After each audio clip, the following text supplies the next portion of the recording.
if we are not talking, we just put off our mic. You're Yeah. live. Good evening, our viewers, and good morning, good afternoon, and from wherever you are watching us. We are back to the platform this evening. Opinion Sharer is a platform dedicated for citizens to express their minds, to express their thoughts on issues that has to do with our nation, with our continent. And when I mean our nation now, I mean Nigeria, and of course the continent of Africa and the global space. So this evening, we have eminent individuals in our midst who are ready to do justice to our conversation, who are ready to share their thoughts on issues around uh, what is happening in Nigeria. I'm your host, Amola Ogun Michael Sukomi by name. I'm a Nigerian, and of course, we have this evening Mr. Yemi Ayodele Ayeni, popularly known as Ya, joining us all the way from Canada. And one thing we are joining us all the way from London, United Kingdom. One thing we do on this platform is that we are very mindful of the class of people that we bring in for the sake of education. This platform, as you may know, is meant not just for sharing our thoughts alone, but equally to serve as platform to educate the minds of people. Mr. Yemi Ayodele Ayeni, of course, is a man with a compound name. He's a grassroots politician in Ekiti State, and of course, he has continued to share his thoughts on topical national issues despite being in diaspora. He's a trained sociologist, he's a lawyer, and of course, he's a human resource manager. And also, we have Mr. Ogunle Adeni joining us all the way from Canada. He's also a trained marketer. He's a Nigerian, and of course, he has as well continued to share his thoughts on issues affecting us as a nation. And of course, also we have Mr. Paul Abiodun Fadimo joining us all the way from India. So this tells us that even despite we have hundreds, thousands, and millions of Nigerians in diaspora, we still have them interested in what is happening in our nation. This evening, we want to be looking at something very important, and important to the point that it has divided this nation. It is dividing this nation, and we hope that such will not divide the nation any further. So, we'll be discussing this evening on ethnic agitations and the journey to 2023. And when we look at all of this together, in 19 between the in the 60s, as 1960 and 1963, 1960 down to 1967, we quite know that Nigeria suffered a ethnic agitation that led to the death of hundreds of thousands of Nigerians. That was the Biafra agitation. And of course, today, having journeyed decades, even looking at our democratic journey from 1999 till date, it is very obvious that the scar of the past is yet to be healed. The wound of the past is yet to be healed. Many ethnic nationalities within the nation continue to quest that, okay, we want to succeed from Nigeria. We want to do away with Nigeria. Can we have a nation of our own? And we have realized that there is practically no way. Of course, I may not be totally correct because secession has worked in other places, but we are with different scenarios. Some there was no bloodletting, but with what we have seen in Nigeria in the past, there was massive bloodletting. And I'm doing all of this to actually establish to our viewers that things are not well with Nigeria. And of course, we are solution driven citizens and we want to share our minds this evening on why we are where we are as a nation. To start with, I want to pose the question to all of us, and I'm starting with Mr. Yemi Ayeni. I know you are very passionate about Nigeria. You have continued to write about Nigeria. You have continued to engage. And of course, we know your intention, we know your desire about Nigeria. Now, we are patriotic citizens and we have always driven our own opinion for better Nigeria. In just 2 minutes, I want to give us the opportunity for us to actually share our minds on the state of things in our country. Mr. Yemi, you have the floor, sir. Thank you very much, and let me commend you for putting this program together and getting all of us together to share our views on the entity called Nigeria and the unity that binds us together. Looking at it from my own little way, I I believe in the unity of Nigeria. I believe in the togetherness.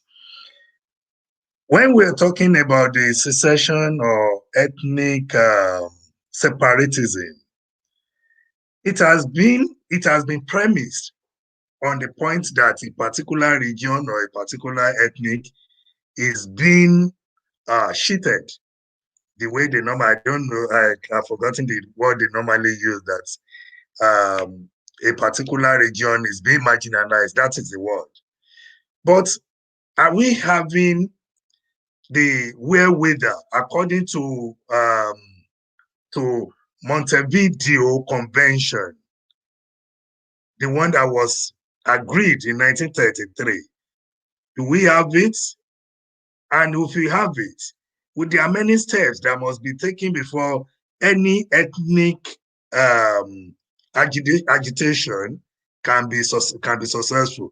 Three ways to be successful. Are we not doing it for personal gain?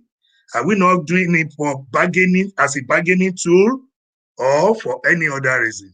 But in my own experience, I've seen it that it is more than what people are agitating for. Are they objective in agitating for ethnic secession or ethnic separatism? No. If you look at it in 2015, the wave of Boko Haram was so high. Why were they doing that? In order to get that political hegemony back to their side.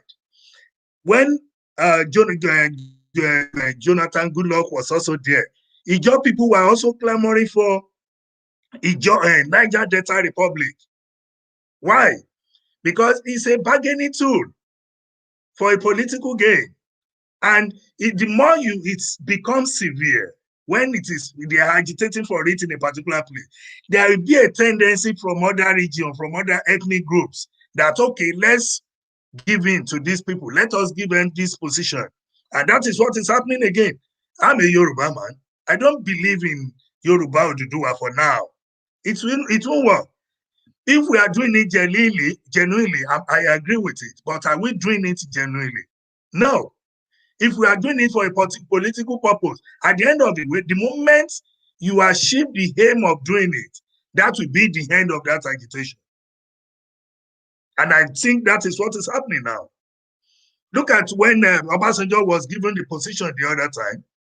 It was because we were cheated on the issue of MK Abiola in the June 12th issue.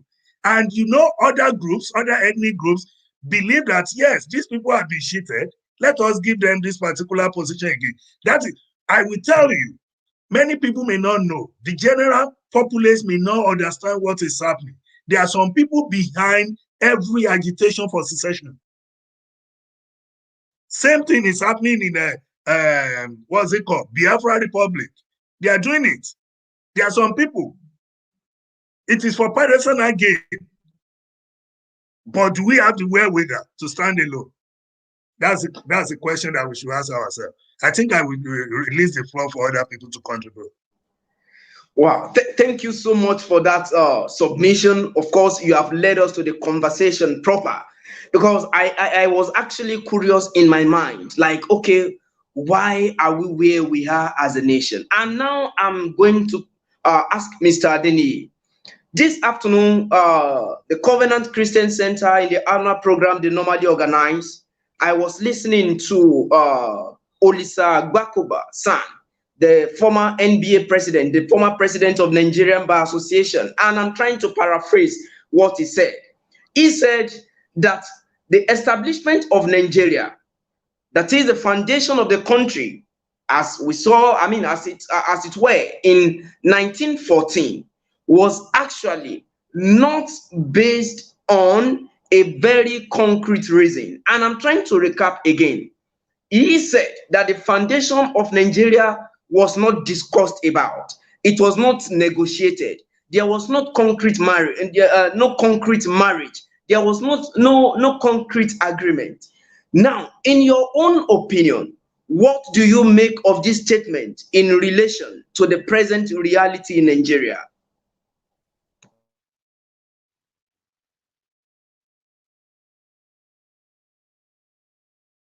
Please try to unmute your mic.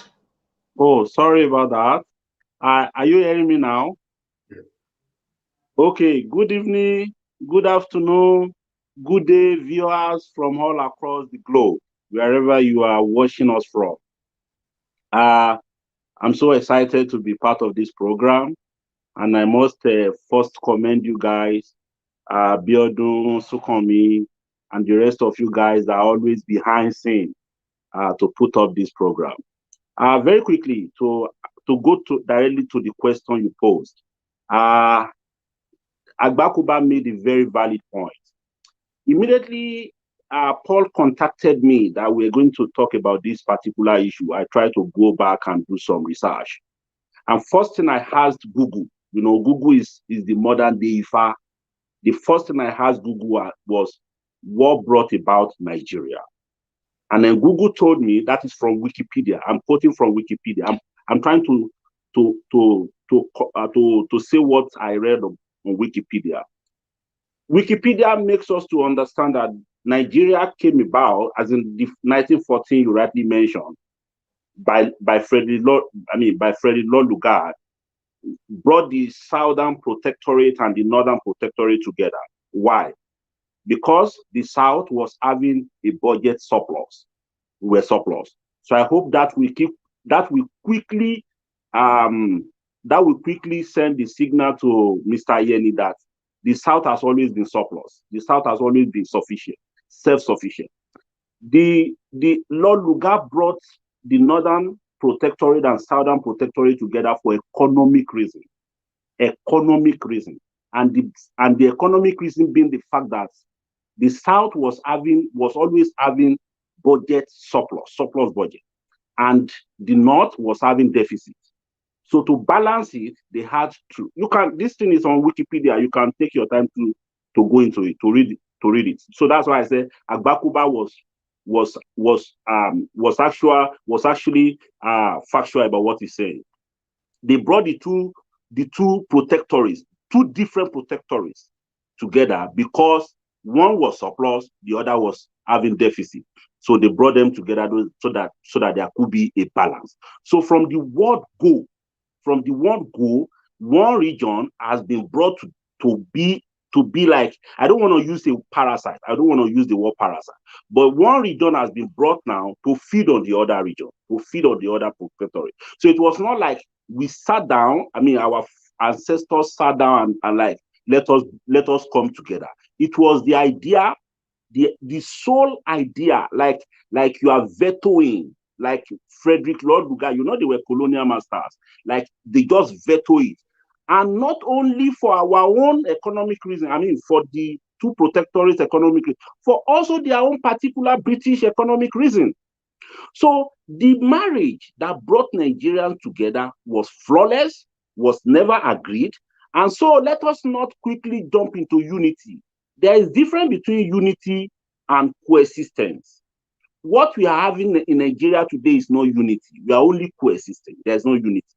Just like you have a home where there is husband and wife, they are living together, they are one, but there is no unity in that home. So let us not always think there is unity in Nigeria. There is no unity anywhere in Nigeria. What we only have in Nigeria is coexistence. So what Agbakuba said, according to what I read on Wikipedia, is actually the truth. There was no concrete plan as to our ancestors, our forefathers, our leaders then, being consulted as to whether they would like to be joined together at all. It was just a veto of a foreigner imposed on us. Thank you. Wow, thank you so much. And I think the conversation is getting very interesting. And one thing that makes education very unique is a very divergent view that we have on issues. And as we can see, we have heard from Mr. Yemi Ayeni, and of course we have heard from Mr. Adini. Now let me go back. Let me go to Mr. Paul. Still on the same statement of Olisa Agbakoba, and of course, Mr. Olisa is not the first person to be making such a statement. There are several elites. There are several people. And I don't want to mention names now so that I won't be saying mention the wrong personalities. But I've read a lot of articles. I've had different people give comments on the issues of our foundation. Now, should we still blame our funding fathers for this issue of our foundation was not properly structured after over 100 years, after over 60 years of independence, after over almost 60 years of becoming a republic as a nation? Mr. Paul, do you still agree that the issue of foundation is what is still affecting us as a people? Well, thank you, Michael. And then I am happy to be joined by other guests. To answer your question, I think if a man does not know where he's coming from, there's tendency that he would not know where he's headed. So when you look at the issue of foundation, the issue of history in Nigeria, our history has been distorted, whether by accident or deliberate. But if you ask me personally, I think it was deliberately distorted. And this has happened in several other countries around the world, especially countries that have been victim of maybe crisis, or maybe countries that have been colonized before. All right. So I think, for instance, many of the histories that we are learning, that we are hearing about recently, we were never taught while we were in school. So these things were deliberately hidden away from us. But then, when you look at the marriage, like you said, it goes back to the beginning. It goes back to the foundation.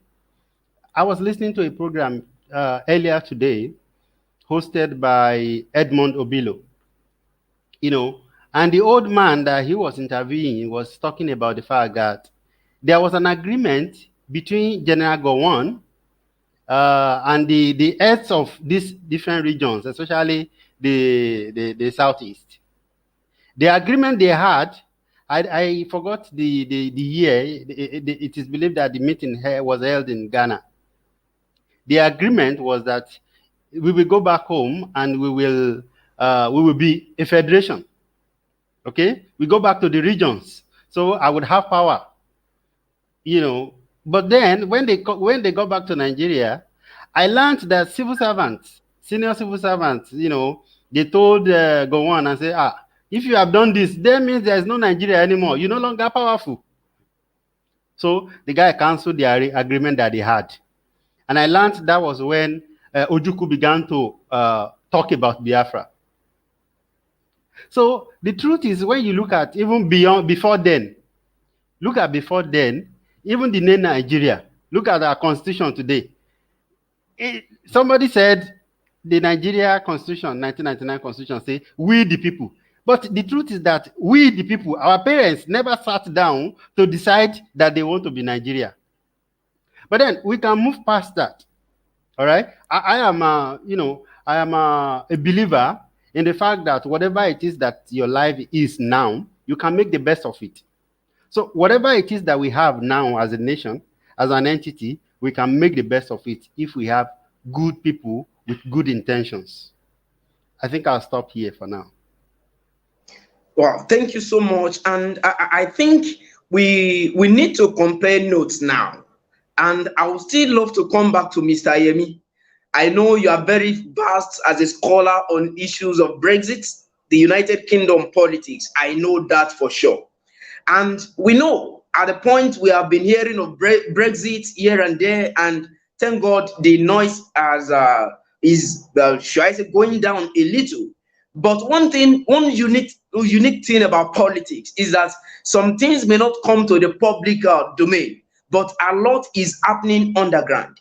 We know you know much about the Scotland politics, why the Britain want to succeed out of the United Kingdom, and of course, these are people that actually got us colonized. They were our lords at a particular time. Even when we look at the global economy, they are still more or less. I wouldn't be wrong to say that they are still our colonial masters.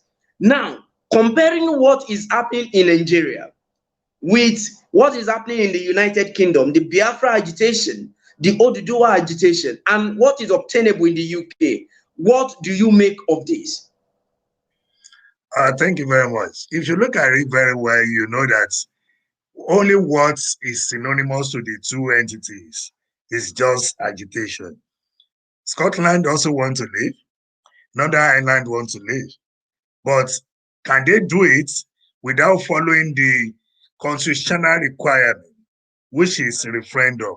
If the referendum says okay, they can go. But as of today, and if you look at it, something happened, I think 1998. That is when Scotland and Northern Ireland got sort of leeway so that they can make some laws on certain issues. I studied in Scotland, and they were making certain laws on immigration, but not national one, and education. They were given two areas like institutions where they can make law. So those are the leeways they give them, but to get independence is very difficult. If you look at it, when they were agitating for Brexit, Scotland was not happy with it, but they could not do it on their own.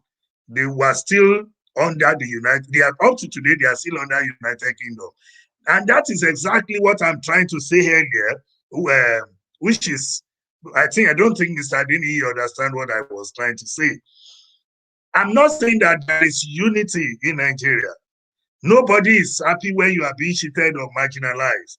And if you look at it, recently I posted something, I think Michael saw it, how British people maneuver the existence and the coexistence of the Northern Protectorate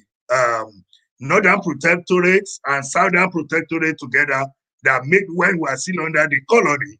And they play the politics, the game of maneuvering the numbers of the people in the northern parts because of the handstand, they call it, they made one name that period, that Awolowo was not succumbing to their wishes. And they made use of Nnamdi Azikiwe, and they maneuvered him to work against the South. But if you look at it very well, I believe that our forefathers were not consulted. They were not adequately consulted. As a result of that, the foundation is still shaky, and that is what is giving us problems. But we've seen other countries that are heterogeneous. There are many, and they are still together. We have been together for many years.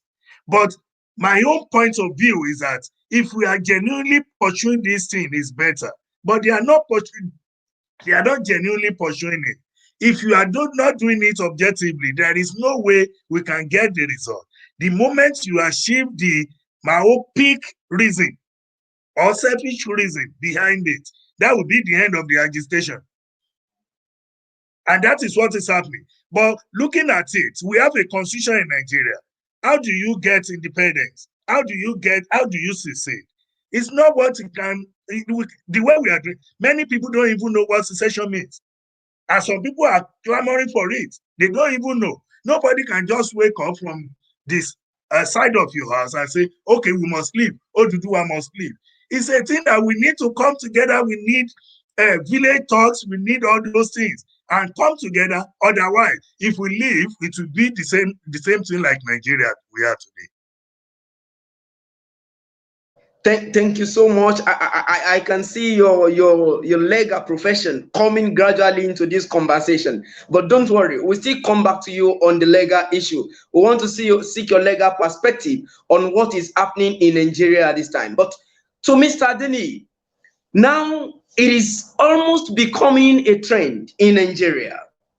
Most especially when I would say, because it has always been my opinion, we have never had opportunity of being governed in Nigeria. And when I mean governance now, I'm talking in the real sense of it. Citizens have never had opportunity, quote and unquote, to contribute to national development. We have not been availed opportunity to engage our leaders. And one of the very evil of our own democracy in this part of the world is that leaders are seen as demigod. But to my statement, it is more becoming a trend that when we are moving closer to election, issues of insecurity, the quest for secession is almost becoming a normal thing. It's becoming an electioneering tool, so to say. We saw what happened during Jonathan's time when he was contesting to be the president for second term. We saw what has been happening, though the intensity was very high, I think, when we're preparing for 2015 general elections. Now we are in again. We are moving towards another election, despite the fact that we are still almost about 2 years away from 2023. What do you make of this?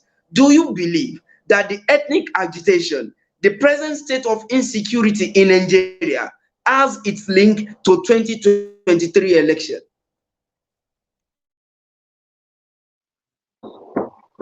Uh, I will actually not want to.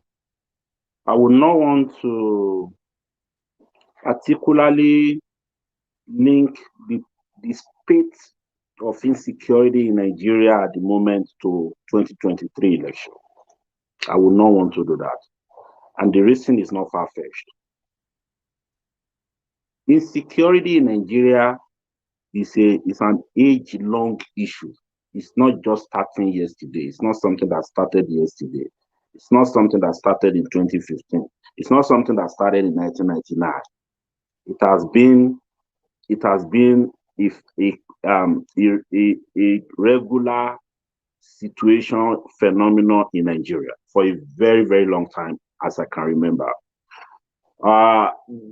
If you say intensity of insecurity, of course, each year, in fact, there is a saying now that Nigeria of this yesterday, that was 30th of April, is better than Nigeria of today. Nigeria of last year is better than Nigeria of this year. When Jonathan was there, everybody was crying, insecurity, oh, every this, oh, Shibok, oh, killings here and there. It was better then now compared to what we are having now. So insecurity has always been a bane of Nigeria governing system. So it's not just because 2023 is approaching and that is why you are having all of these things. This comes back to what I just said. We are only coexisting. There is no unity. Where there is unity, insecurity. Of course, insecurity is a global phenomenon.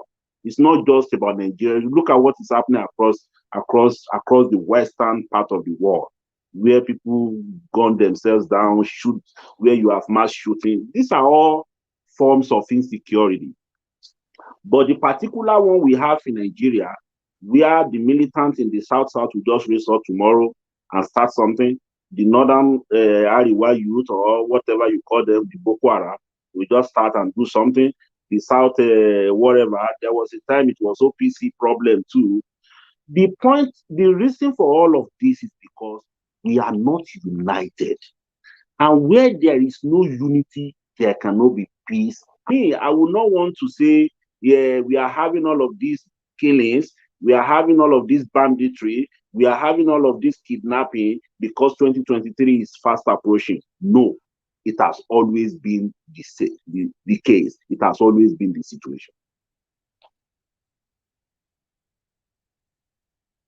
Thank you so much. Thank you so much for that contribution. Before I come to Mr. Paul, I'll still come back to Mr. Yemi. Now, I know you have divergent views on the issue happening in our polity as a politician. I know that for sure. But looking at what is happening in the country, I know, just like Mr. Adeni posited, it wasn't as this bad in 2014, it wasn't as this bad in 2015, and of course in 2019. It's like we just like somebody said today, I think Osita Chidoka, former Minister of Aviation, that the Nigeria, the leadership, I'm trying to paraphrase now, that the way things are being done, the ethnic management of the country is gradually paving way for Nigeria to tread on the path of Syria. Of course, as a sociologist, I know that you have understanding of social management, putting into consideration our cultural values. But would you say as well that the present political dispensation in the country has contributed in no measure to the ethnic division? Thank you very much. When you look at it, let me start from my own view, my own perspective about it. When you look at it very well, you discover that the body language of I'm sorry to say, but this is a program that we need to view to exhibit our instinct very well.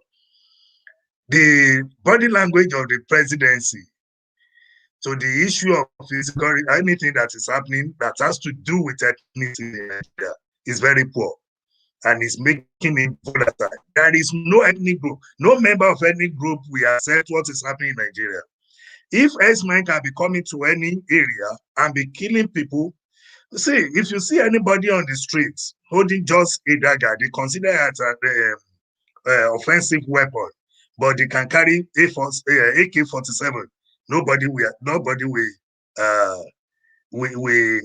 prosecute them for that. And they are killing every day, and the presidency is not saying anything. Nothing is coming from the presidency. Who is the president? Who are the people that constitute the presidency? It is the president. That means he's condoning them. He's condoning their activities. As a result of that, other ethnic groups will frown at this, and nobody will take it. These people are killing in the southwest, they are killing in the south-south, they are killing everywhere. I think the political, and this emanates from the political system. The political system is so porous, and that is when people are looking at it that, no, you think that you have the monopoly to violence because you have someone there who is protecting you. And if there is any attack from all these people as a self-defense, those people will be arrested and they will be punished for that. Why? That means people cannot come out to defend themselves again. But the law of the country says that you can defend yourself if it is commensurate with the force that is coming from the other party. But if we are looking at it this way, then really the political structure is very porous. That's just it. Wow, I love this. I love this heated conversation, and I hope our viewers, you are enjoying what is being discussed here. Not just enjoying for information's sake alone, but rather to educate our minds on issues happening in our polity, and that is why this platform was created, for us to hear views and for people to hear different opinions on issues happening in our political environment. Now to Mr. Paul.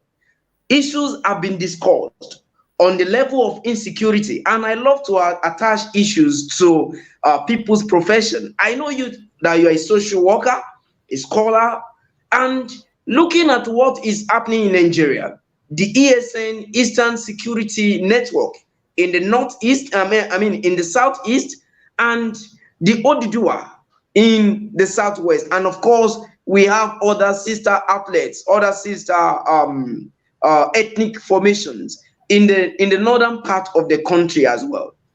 And looking at the state of insecurity in all of these regions,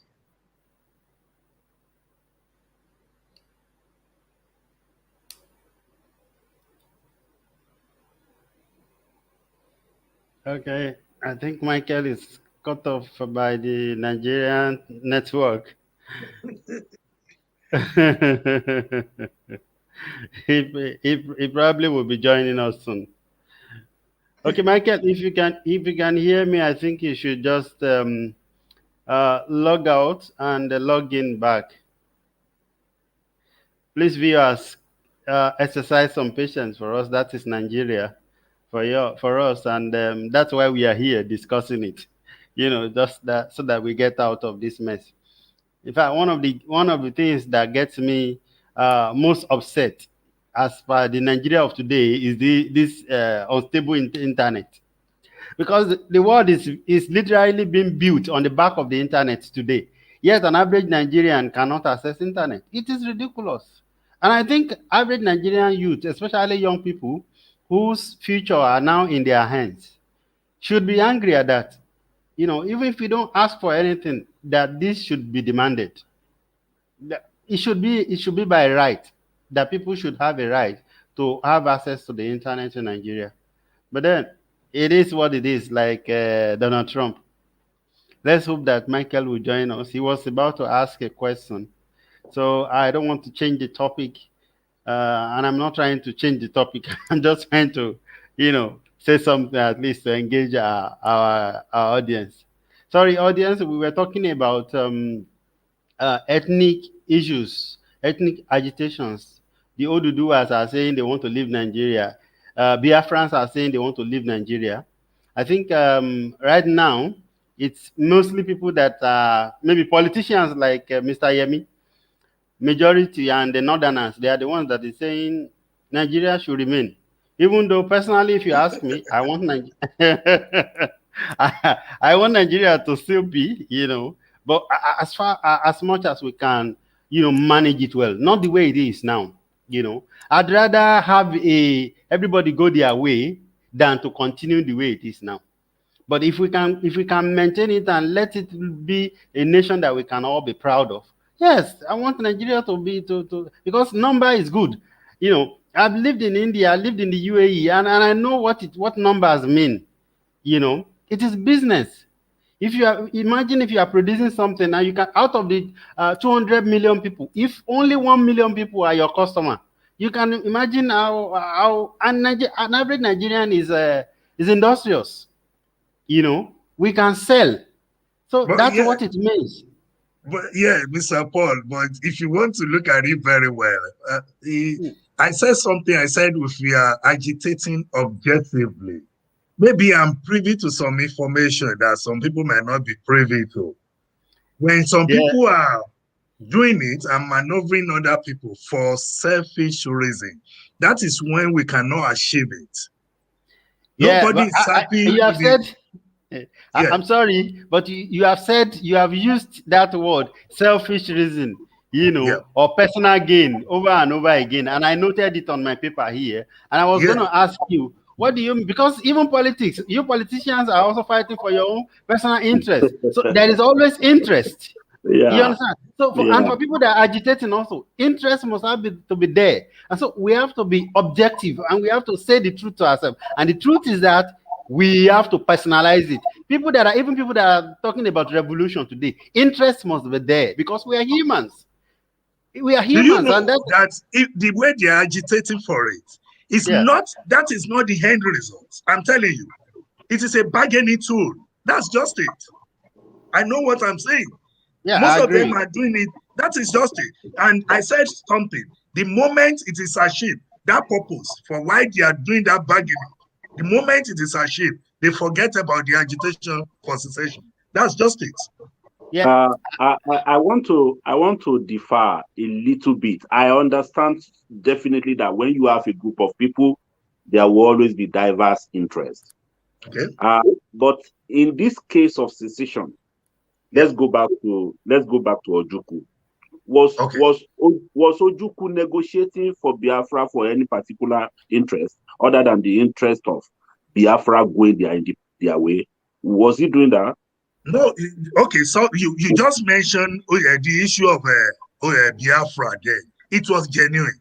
Okay, sir. Thank you, sir. Thank you for that. Yeah. And personally, that this is my own personal assessment and view. Yeah. That Mazi Nnamdi Kanu, that guy, is almost more than passionate than Ojukwu with the way the guy is going about it. I don't think I the don't. guy. I'm saying personally that I Okay. don't think the All right. guy. I don't think the guy is agitating for Biafra for any personal gain. And now, unfortunately, in Yoruba, we don't seem to have a personal figure that we can say this is the leader. But Okay. I know of one professor, this Baba, this one by Professor what's the Akintoye. name of Akintoye. I've also heard the man several times. The man is not a politician. I don't think the man is looking for an oil block to say now to now try to say he's looking for a particular interest. See, sir, when things get to the extreme, when things Yeah. get to the extreme, Yeah. it will take any form, shape, and format to get what you want to get. I agree with you. When the children of Israel were being led out of Egypt, not all of them believed it. Not all of them. If I got to a point, they were like blaming Moses. Sorry to bring Bible story to it, but Yeah. this is almost related to what we are saying because Nigeria. I always say Nigeria. I always personally say that Nigeria is like the headquarter of Egypt, the spiritual headquarter of Egypt. So when the children of Israel were being led out of Egypt, not all of them wanted it. Not all of them believed it. Not all of them believed in the mission, and not all of them believed even in Moses. That is why it got to a point they were like blaming him. Why did you take us out of Egypt? You should have left us there. It is better for us to die in Egypt. We were able to eat. We were able to do this and that. So when you see this kind of agitation, it is right to say some will be doing it for personal gain, for personal monetary or whatever gain they want to get from it. But some are also genuine about it. I am one of the people that believe. See, I'm not saying I understand what Abe said the other time that numbers matters. Then yes, numbers matter if you can actually take advantage of numbers. Numbers matter in India, numbers matter in China, numbers matter in America because they take advantage of that number. Number in Nigeria does not matter. Number in Nigeria is only breeding poverty. Number in Nigeria is only breeding hunger. The countries the countries Mr. Yeni is, they are not as many as Nigeria. They have better, fantastic economy. They are one of the G7. So you don't have to be 300 million before you can have a better economy. Canada is less than 40 million. It's one of the G7. UK is less than 60 million. It's one of the G7. So it's not just about having number. It's not just about Omobere, Oshibere. It is better to have one or two that are successful. So it's better we go and we are Yoruba. Maybe we are 60 million, 70 million, or whatever. Michael is back. Okay, maybe we should spend that. Well, the conversation was good. Anyway, Michael, you can continue where you stopped. Yeah, thank you so much. Thank you for the conversation. And I was directing my question to Mr. Paul, putting into consideration the level of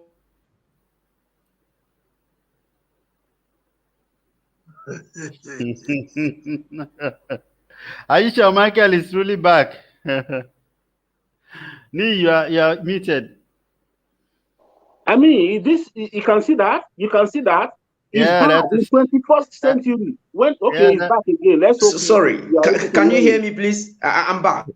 yeah. I'm saying for this singular reason alone is why I think there should be a revolution in Nigeria. I'm telling you, because without access to the internet, I cannot live, and it's probably one of the reasons I would never live in Nigeria permanently if it is not fixed. I can live in Nigeria. I don't mind living anywhere as it is, as I am, as far as there is good internet. That is the beauty of the internet. You can actually do your business anywhere in the world. At least this COVID has forced all of us to adjust to it. But look at Nigeria. Many university students they have to be away for almost 1 year. Who does that? Michael, are you still there? Ah, now wow. He's there, but he cannot talk. So it's actually sad. See, what you were saying something about if we can get a better Nigeria, Yeah. that it will put an end to every agitation for secession. How do we get a better Nigeria? Getting a better Nigeria is practicing true federalism. restructure it. Restructure. If anybody still wants Nigeria, it's not going to be on this particular path. It has to be on a restructured path.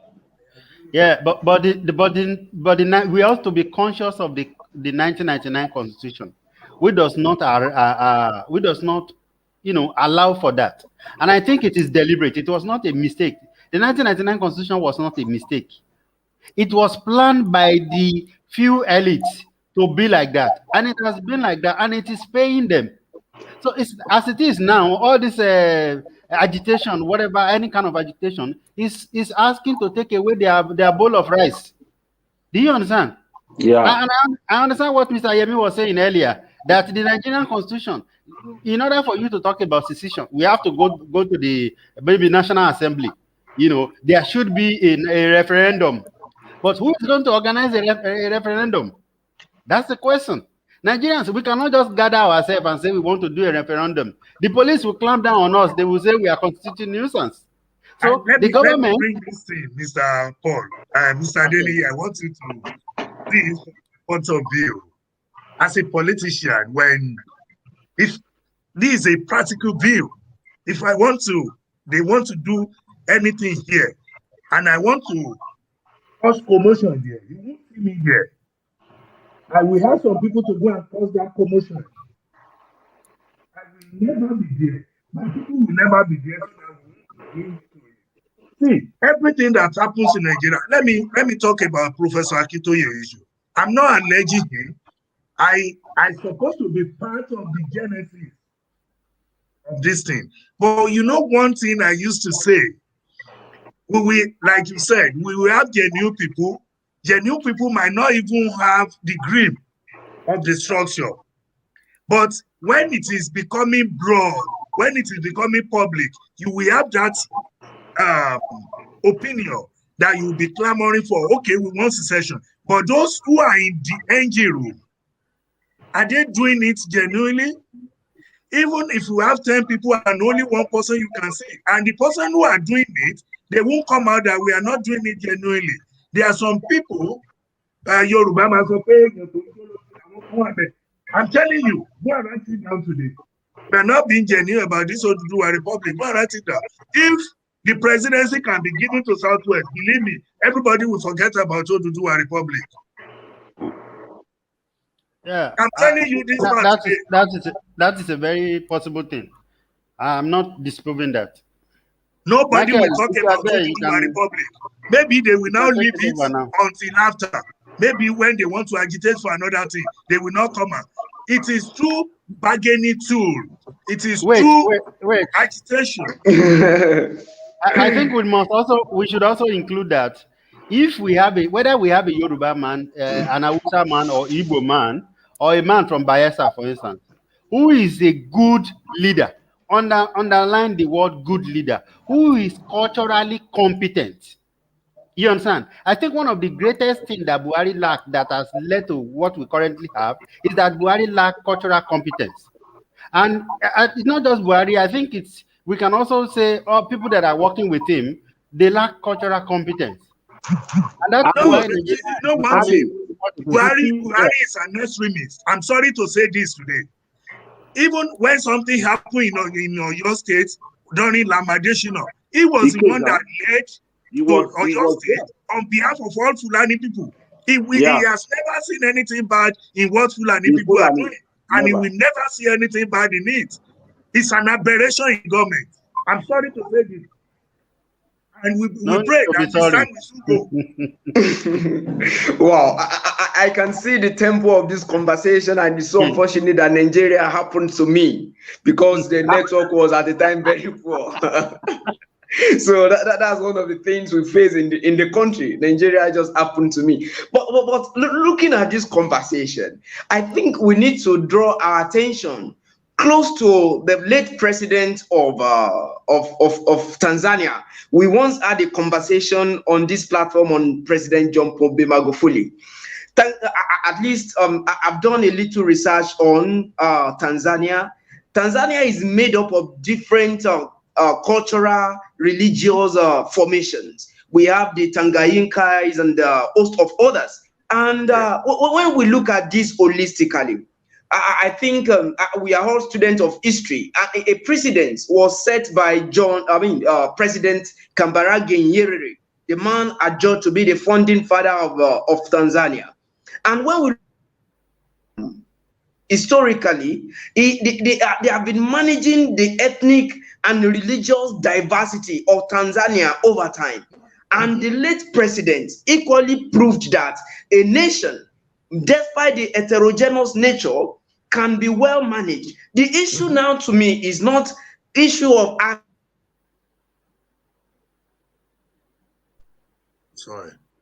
a president who is an Hausa man, who is a Yoruba man, or an Igbo man. It is even possible that, okay, those agitating for Oduduwa Republic, Biafra Republic now, they may have someone who may be from their ethnic formation that may not be responsible enough to act.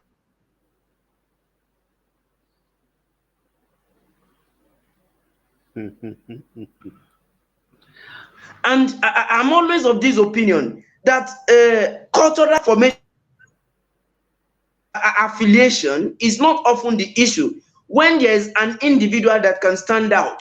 Okay, in Tanzania, you don't introduce yourself as a Tanganyika or what have you. You introduce yourself as a Nigerian, as a Tanzanian, wherever you go. And this is what our leaders have failed to make us realize over time, planting this consciousness in us that we are Nigerians. I am first a Nigerian because I don't carry any document indicating that I'm a Yoruba man. I'm not carrying any document indicating that I'm an Igbo man. I'm not carrying any document indicating that I'm a Fulani or Hausa. I'm from Fulani Hausa extraction. But it's so unfortunate that our cultural diversity, which in international politics is one of the strengths is one of the very unique strengths in international politics, population and ethnic diversity. But to us as a nation, we have abused all of this. And that's one of the things I think, if I may be correct, Bishop Azan Kuka was talking about today. Enough of leaders coming to think that their citizens are voting them into political office to enjoy. These are part of things that we need them to solve. But we can continue this conversation on and on. I think we have about 12 minutes to end the conversation. So, as solution-driven citizens, we are in a state of quagmire. We are in a very pitiable state, even among in the Committee of Nations.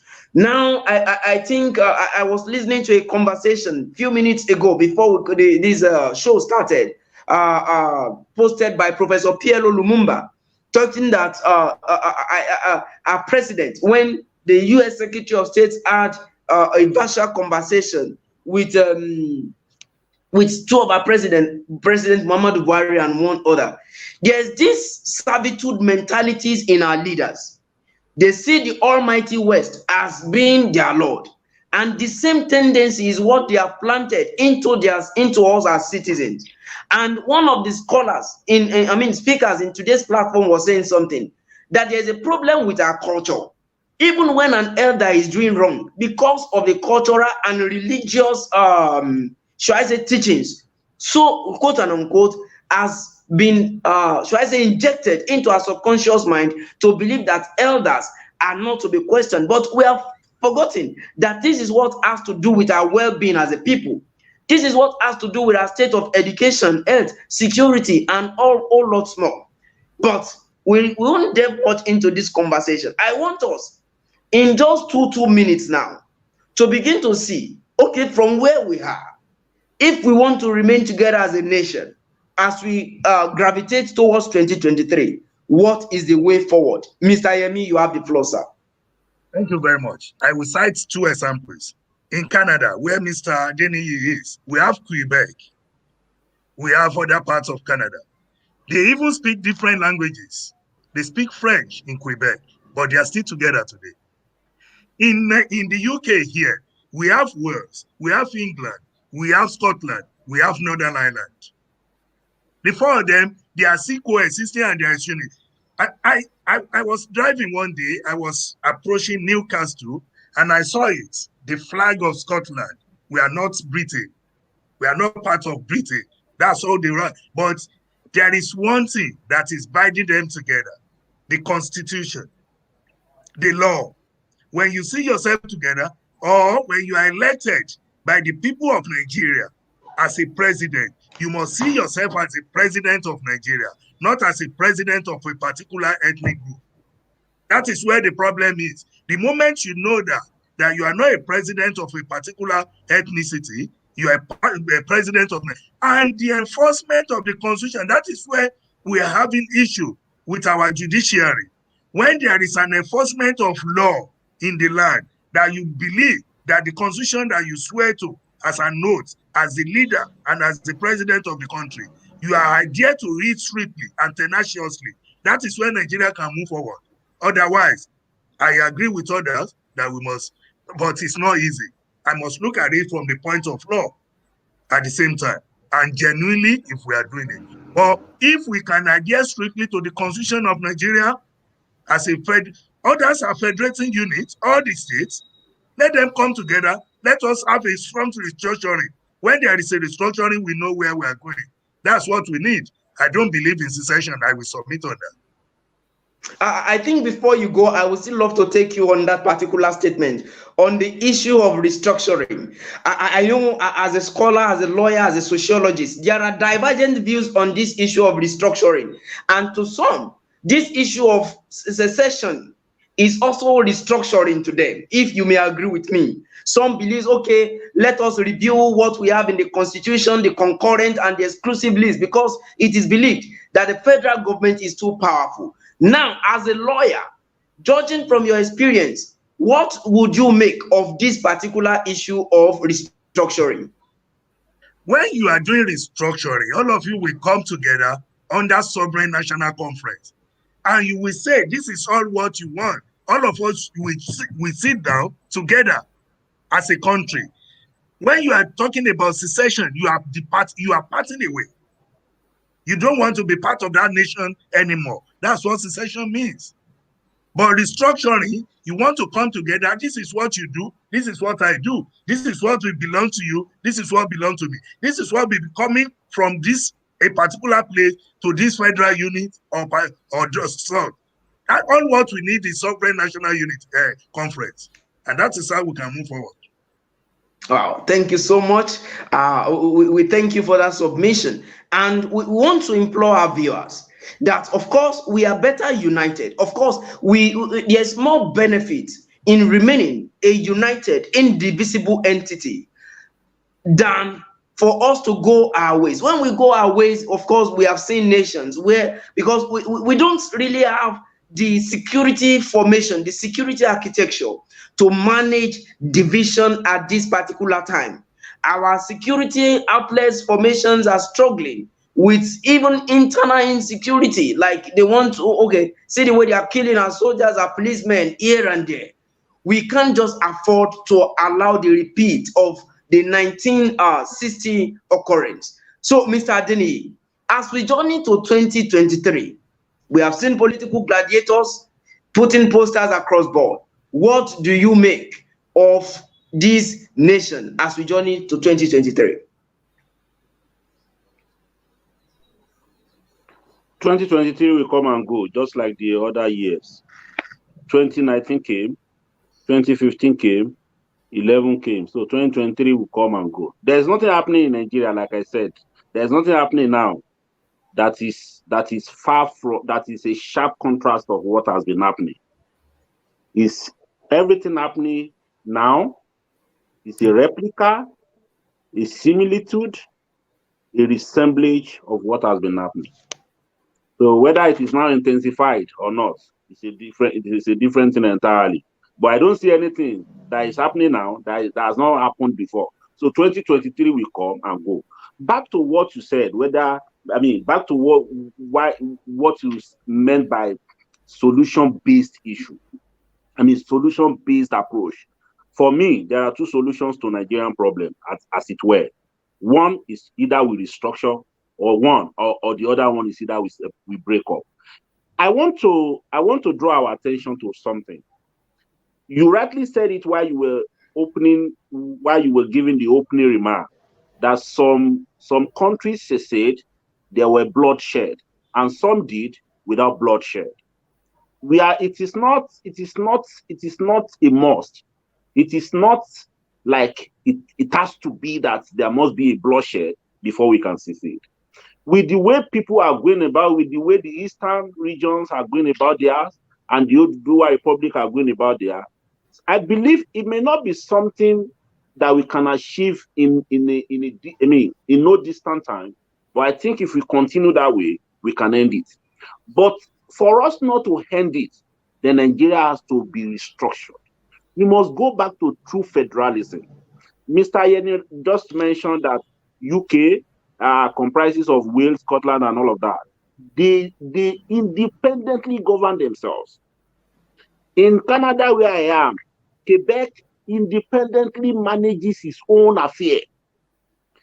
Ontario, where I am, and all other provinces, they manage themselves independently. But in Nigeria, everything comes from Abuja. It cannot work. It does not matter who you bring as president. Trust me, it doesn't matter who you bring as president. With the present situation, the current system, democratic system of Nigeria, which is not practiced anywhere in the world. There's nowhere this kind of system is practiced in the world, where everything is controlled by the center. There's no, give me another country that does that. That is practicing democracy. That does that. No.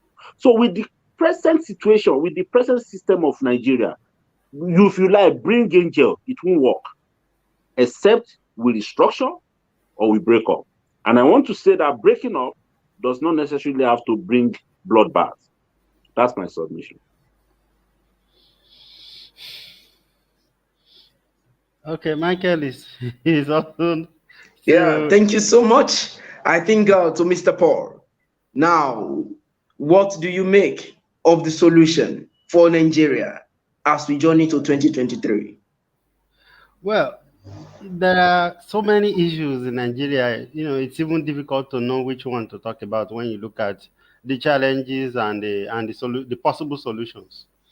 But I want to note some things that what makes you a citizen of somewhere or a particular society is not necessarily because you have a paper, which they call a national ID card or international passport.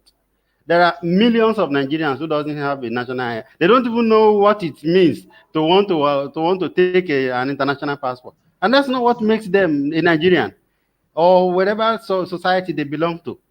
Okay, so the fact that somebody is first of all a Nigerian before he's an Ekiti man, or is first of all a Nigerian before he's an Igbo or a Yoruba man, does not come to play.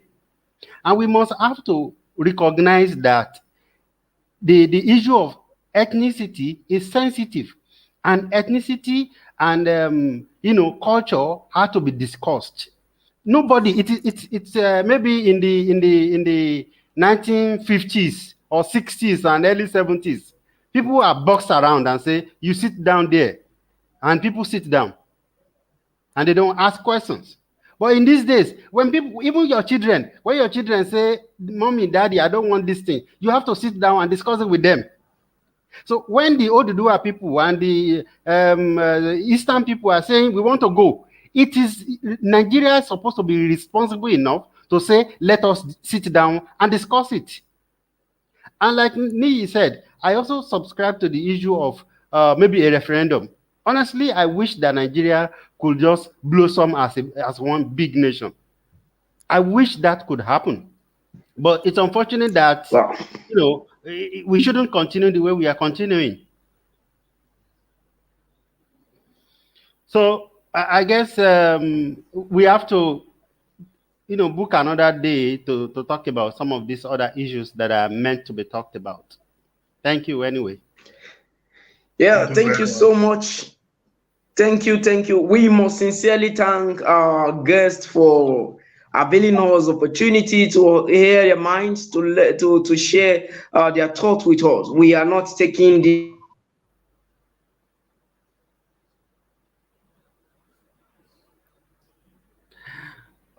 Okay, Michael, you see now? as You see usual. that? Yeah, I mean, it's ridiculous that you can't just plan and have it the way you have what you plan. Have it executed without it. Yes, yeah, it's ridiculous. It is embarrassing, and I think average Nigerian youth, I'm going to be advocating for it. That if And any and Nigerian youth is going to be fighting for anything, it should be for Yeah. this, because that is where the future lies. That's and if you where, see and if you see the way their data gets consumed for this kind of network, of course, you I think. you'll be embarrassed. I How think their I think data, somebody we should will have agitate. 1.5 gig, and within hours, the 1.5 gig is gone for all this epileptic network. Yeah, I think Mr. our Nee, you were agitation saying. should be targeted towards betterment for Nigeria. That's if you can get that one right, everything will be okay. I don't Why think it did is they? the Why did heterogeneity. they? Why did they not allow the conference conducted by Jonathan? Why did they not allow? Why did they not bring it up again? That's what I'm Because the saying. We present need it. Yeah. because the present Thank system because the present system favors the politicians, the elites. That is why that thing cannot come up. True, It I agree favors with you. them. The way Nigeria is a pot of soup for few individuals, and Of that is course. why they are blocking every avenue. Imagine the when recently when the Odua began to add their agitation. This Arewa youth, I mean Arewa, Northern Arewa Consultative Forum or whatever they call themselves. They now say, okay, now let us discuss.